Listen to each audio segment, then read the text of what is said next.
आदरणीय प्रधानमंत्री जी के नेतृत्व मार्गदर्शन में काशी की कायाकल्प हुई है। अयोध्या में प्रभु रामलला के 500 वर्षों के बाद विराजमान होने के अवसर पर अयोध्या को त्रेता युग की तरह फिर से सुंदरतम नगरियों में से एक बनाने का काम किया है।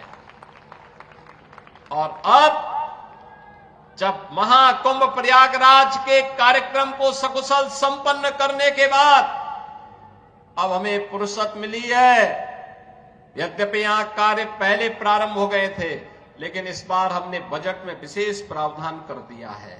और आप आश्वस्त रहिए, बस आप आशीर्वाद देते रहिए, इंतजार करिए। जैसे अयोध्या आज सुंदरतम नगरी बन गई है, हमारा प्रयागराज सचमुच तीर्थों का राजा बनकर के चमकता हुआ दिखाई दे रहा है। दीप्यमान सूर्य की रूप में पूरी दुनिया को दिखाई दे रहा है। महाकुंभ की सफलता उसका एक उदाहरण है। जैसे काशी की कायाकल्प हुई है, अब तो बारी इसी ब्रजभूमि की है। मथुरा, वृंदावन, बरसाना, गोकुल, नंदगांव, गोवर्धन, बलदेव, ये सभी पे विकास के लिए पैसे की कोई सीमा नहीं। मैंने पहले भी कहा, विकास की इन योजनाओं को आगे बढ़ाने के लिए मैंने कहा होली के अवसर पर राधा रानी के चरणों में इससे बड़ा निवेदन करने का अवसर दूसरा नहीं मिलने वाला है कि मैं होली के अवसर पर, क्योंकि इस समय उनका आशीर्वाद विशेष रूप से इस भूमि को प्राप्त होता है। और इसीलिए इस अवसर पर मैं उनकी चरणों में अपने सभी माननीय जनप्रतिनिधियों के साथ पूज्य संतों के सानिध्य में निवेदन कर लूं और इस बात के लिए आश्वस्त कर लूं कि उनकी कृपा बनी रहे। यहां का विकास होगा, पूरा विकास होगा। जैसे अयोध्या में, जैसे प्रयागराज में, जैसे काशी में, जैसे मां विंध्यवासिनी धाम में आपको दिखाई दे रहा है, यही हर विकास के कार्य यहां पर इसी रूप में आगे बढ़ेंगे जो हमारे पूज्य संतों की चिंता हुआ करती थी कि यमुना मैया के बारे में भी तो कुछ होना चाहिए। और बहनों और भाइयों, मैं आज आप सबसे कहने के लिए आया हूं, कि यमुना मैया, अब तो दिल्ली में भी राम भक्तों की सरकार आ गई है आदरणीय प्रधानमंत्री जी के नेतृत्व में। तो ये मान करके चलिए कि यमुना मैया भी अब मां गंगा की तर्ज पर अविरल और निर्मल होकर के फिर से 5000 वर्ष पुरानी स्मृतियों को, जब हमारे कृष्ण कन्हैया यमुना मैया की गोद में वहां पर अपने ग्वाल बालों के साथ जब वहां पर डुबकी लगाया करते थे, वह दृश्य फिर से हमें इस भूमि पर देखने को मिलेगा।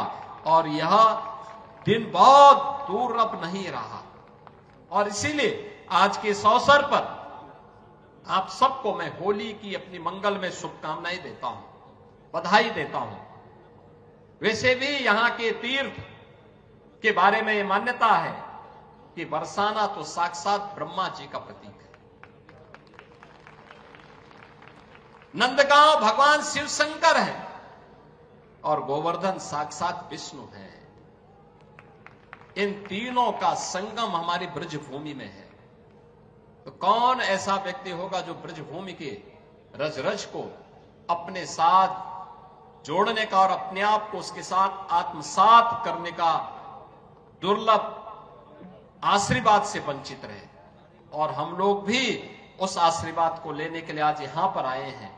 आज के इस अवसर पर, आज जब पिछले कई दिनों से मैं सुन रहा था होली के आयोजनों के साथ अलग अलग जगहों पर अलग अलग कार्यक्रम चल रहे हैं, तो मैंने भी चौधरी साहब से कहा, यहां के माननीय जनप्रतिनिधियों से कहा, मैंने कहा मुझे भी चलना है, कोई तिथि बताइए। और मुझे प्रसन्नता है कि लड्डू मार होली के अवसर पर मुझे यहां पे दर्शन करने, आपके साथ संवाद करने, रंगोत्सव को आगे बढ़ाने के आयोजन के साथ जुड़ने का अवसर प्राप्त हुआ है। कल विश्व प्रसिद्ध लठमार होली है। कितना अद्भुत है। कोई बैर भाव नहीं, कोई किसी से शत्रुता नहीं। होली तो आपसी सद्भाव का त्योहार है, मेल भाव के साथ दूरियां को कम करने का त्योहार है, एकता के सूत्र में जोड़ने का जो संदेश महाकुंभ ने दिया है, होली उसकी पुष्टि करता है, उसको और मजबूती प्रदान करता है। खूब उत्साह के साथ, खूब उमंग के साथ सनातन परंपरा के सद्भाव को, सौहार्द को एक एक भारतीय तक पहुंचाने की आवश्यकता है और आपको इस बात के लिए आश्वस्त करते हैं। बाकी तो चिंता ये डबल इंजन की सरकार करेगी, आपको चिंता करने की आवश्यकता नहीं। विकास के कार्यों की, अन्य कार्यों की, सुरक्षा है, विकास है, समृद्धि है, संस्कृति है, इन सब की चिंता सरकार करेगी। आप सब अपना आशीर्वाद बनाए रखिए। आप सबको होली की मंगलमय शुभकामनाएं। यह होली का पर्व आपके जीवन में इसी प्रकार से आनंद और उत्साह का संचार करे। राधा रानी से, यमुना मैया से और मां के बिहारी जी से यही प्रार्थना करते हुए मैं आप सबके प्रति, पूरे प्रदेश वासियों के प्रति अपनी शुभकामनाएं देता हूं। धन्यवाद। जय हिंद।